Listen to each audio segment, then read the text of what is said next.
Hello people, Seku-Senpai here. You probably know what happened, Seku. What's going on here? Well, I just recorded my reaction video to Shadow's House, the last episode. I had a nice video, I had a nice opening, I said a lot of stuff in the opening, I had a lot of stuff I said in the episode. A lot of things happened in this episode. And when I went to edit my footage, it's not my microphone was not getting my audio correctly. It sounded whack. This is what it sounded like.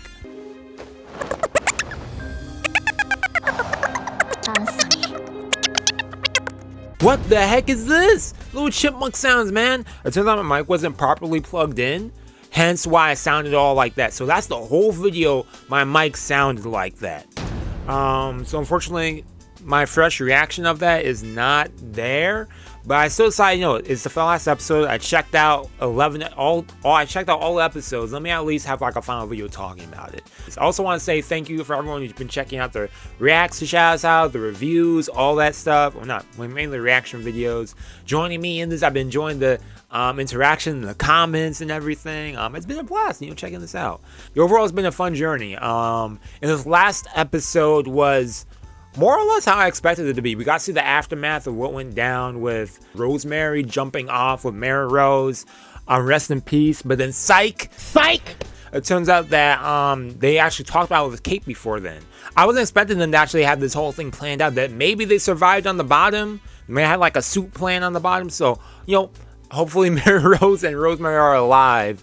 I'm going to be optimistic about that, and hopefully that's the case. But more so than that, it's an adult problem that in the end of the day, because it happened on the adult side, which was really smart, Mary Rose and Rosemary. Because when you think about it, throughout the season, it's become a big thing where it's like adults versus the children's, because on the adult side, we have all the shadows that are together, versus the children's side, where it's like, you know, shadows and the dolls, you know, over here like coexisting, you know, chilling out and whatnot. But the adult side, when they fuse, you know, it's like a lot of them don't want to lose their shadow, or lose their doll. They enjoy hanging out with their doll. It's a part of them in a way, and I guess the fusion you combine, and maybe they accept their fate that way. But then again, that's also because they've been drinking all that coffee, the brainwashing. That's also why that's the case. You know, it's not that big of a problem for them, unless they're aware of such, like Christopher, who was aware of that because Christopher and Anthony were aware of that because Mary Rose told them that, and Rosemary. Likewise, on the flip side, Emilico and Kate, they know about this now. But yeah, that was a surprise to me. Even more of a surprise was when Kate went to her room and asked, yo, it was funny when I was checking this out. I was like, yo, who the heck is this? Who is this dude? This dude is actually Anthony. And it turns out he's been hiding amongst the house and whatnot. Where was he hiding, actually? Where was he hiding? I'm curious about that. Where dude was hiding the whole time in Shadow's house? I mean, like this, I guess there's like secret passages and whatnot. Considering that when he left the room with Kate and Emilico, well, he went to like what? They're like closet or something? The bathroom, I think, and he disappeared. So, definitely some hidden entrances and passages in this house. It's really interesting right there how dude just knows these hidden entrances and whatnot. His big self too. Dude's tall. So that's another thing to keep in mind. Yo, dude is tall and he was able to make it out through some secret entrance or whatnot. So that also makes me wonder, if there is a secret entrance, then how were they there? How were they built? Who implemented these secret entrances and whatnot throughout the whole Shadow's house? But other than that, there's also the fact that Christopher also was saying that, yo, me and Mary Rose, we didn't really see, like, our plans weren't, like, the same. But he's saying, yo, me and UK are on the same, like, wavelength in a way. But something was off about that, which made me, like, as I was saying in my react, I was like, whoa, is this dude, like, on our side, really? I mean, I feel like they both have, like, to an extent, have the same, like, ideals. You know, they want to rebel against Shadow's house. And all this brainwashing and whatnot, this whole fusion thing with the adults down the road. Because, the living dolls are going through, like, prison. As we saw later on in this episode, we see Emilico who's just thinking about, like, everything that happened with their day-to-day lives. They clean, they wake up, clean this, go over here, clean that. Oh, we have to go make food or prepare some food and whatnot. You know, it's a strict schedule that has no freedom. And when she was dreaming, she used the words, yo, I had a nice dream where I was free. I got to look out the window and it's like free and whatnot, which is kind of sad when you think about it. Like, they had this whole life that they had that's now gone. That's not now gone. Well, I guess it's still in their memories. Just really, really repressed. But back to Christopher and Kate, the fact that I think dude probably not only wants to like rebel against Shadow's house, but I think he might also want to get revenge. I mean, first of all, bro was about to lose his own personality and whatnot, so it makes sense that he would want to rebel. But not only that, not only to end that whole fusion thing and this whole like order of Shadow's house, but also probably he wants to maybe kill Shadows. I don't know if that's his ultimate goal in the end. His way of not only ending this is to also kill off the Shadows at the end of the day, which maybe why he may want to use Kate. I don't know. This dude Anthony probably has, I mean, she was saying something felt off, and I felt a little off of that too, so I think he has ulterior motives as well. Like, their plans align to an extent, but not completely. I guess we have to get to see if they have a season 2, which I hope they do. Because I was looking up, I was like, dang, season 1 was actually a year ago. A spring of 2021, and now it's summer 2022, like a year and 3 months, a year and a quarter since the last season. That's just wild to me that they already had season 2 prepared, so, or at least ready. There's enough source material. So for those who have read the manga in the comments, let me know if there's enough source material for another season, because I'm excited to hopefully see another season, continue the storyline. If not, I'd also be down to check out the manga. I'd be down to do some manga reacts for it, maybe. I want to get back to doing Talents Nana manga reacts as well, since it's been a hot minute since I did them. I think it's been a year. Exactly. But, yeah, I'll get back to that eventually. But I was enjoying that series. Then they already have a replacement for Mary Rose, because, once one shadow goes, someone else takes their place. Kate over here helping with the cleaning, that was really nice, seeing those two, seeing how Kate and Emilico, I've seen their bond grow throughout both season 1 and season 2.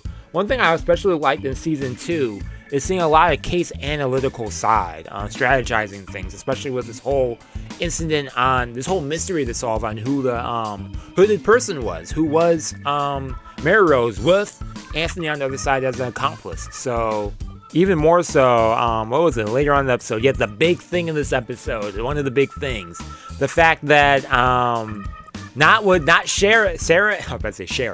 Sarah and Mia not being chosen as the next captains. Instead, it was Emilico and Kate chosen as the leader of Team 10 now. Which, and Kate was like, yo, that means I get to create some more allies. And Emilico like, yeah. And then Emilico like, wait, dang, I'm in charge now. Which, Mia and Sarah were a little upset about that. As we saw later on, Sarah was even more, or Mia, I mean, because Mia's the doll, right? She was even more upset, like, dang, are you really up to leading Emilico? First day on the job, she's sleeping in and whatnot. One of the Bell twins are on their team as well, moved over, because it turns out that the other Bell, RIP, either way, RIP your twin, like, it's not only the fact that you're sisters, but also twins at that, ouch. So, man, that sucks. So, and she's traumatized from, that suit cleaning. I mean, I'd be too. I mean, constantly being forced to clean suit, then you get suit sickness, all sick, then you gotta forced to drink all this water, then regurgitate it, like, ugh. But at the end of the day, it looked like it worked out well for them. Somewhat, Emilico was trying her best to trying to get Belle out here and there. Mia approached Emilico about this because she was like, yo, if they're not getting good rep, we're not getting good rep. And later on, we had that confrontation with, she's over here cleaning her room, which Emilico was stating. But then we had that confrontation in the end. That big conversation. Yo, Barbie over here confronting Emilico. And I was like, dang, yo, Barbie over here never didn't like Emilico that much already. And then, what was it? She over here with that surprise. Dude, this surprised the heck out of me. Emilico was like, nah, she not broken. That was a surprise. I was expecting her to like straight up kick her in the belly. But dang, did you have to kick Emilico in the belly? Man, look at Susanna. Got no response to that. But Emilico in the end, yo, showing that heart right there. She said, yo, they got the suit sickness. That sucks and everything. But they keep the room clean. Yeah, that's the thing. They're keeping the room clean. So they're at least keeping some order going. And if they could apply that slowly outside of the room, then by all means, you know, they're not broken yet. Yeah, so don't dispose of them. Exactly, that's also another thing. It's like they're tools. It goes back to like the idea of like the dolls are tools. Easily disposed of. Something breaks. For instance, I break my headphones. I buy new headphones. My chair is not working. I gotta get a new chair. Your phone's not working. You replace your phone. Doll disposed of. Disposed of. But the fact is that it's not just disposing a doll. They're a living being. Me and Chloe about to lose another member of her team.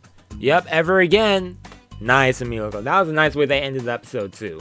Yo, overall, let me know what y'all thoughts on this in the comments below on Shadow's House. Sorry it ended up being a review video for the last episode. It sucks. Usually I back up my recording with my camera, but I was just like, nah, let me not do that. Because I record over here on my computer, but I also record on my camera as well. But not the case. So, yo, again, let me know what y'all thoughts are on Shadow's House, this second season. Dang, it sucks I don't get to put up a react video on it, but I definitely wanted to have something to, talk about my feelings on this overall. I have a video later on also talking about Cyberpunk. That's another series I also wanted to talk about for like a week now, but I just haven't gotten to it. And there's been a bunch of videos online, people reviewing the series, a bunch of big YouTubers as well. And I was like, dang, I could have been like the first person to have something up. Not that I would have gotten a lot of traction, but not that I'm a big YouTuber, but at least have that up before everyone else. Be ahead of the curve right there.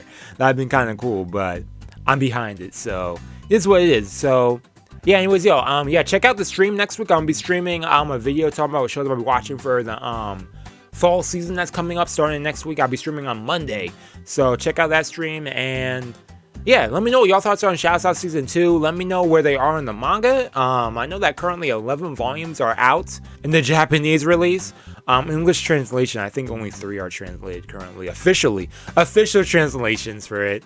I'd be down to check out the manga, no doubt about it. So yeah, anyways, that's all to say. End it right here. If I do review videos, I think doing it in this type of style is better. Because I always struggle with like doing review videos in general, just me talking. In general, like, I don't know, maybe like visually putting up as well is maybe the best way I could do it. I think that's what I should do. Yeah, because I do want to do more review videos.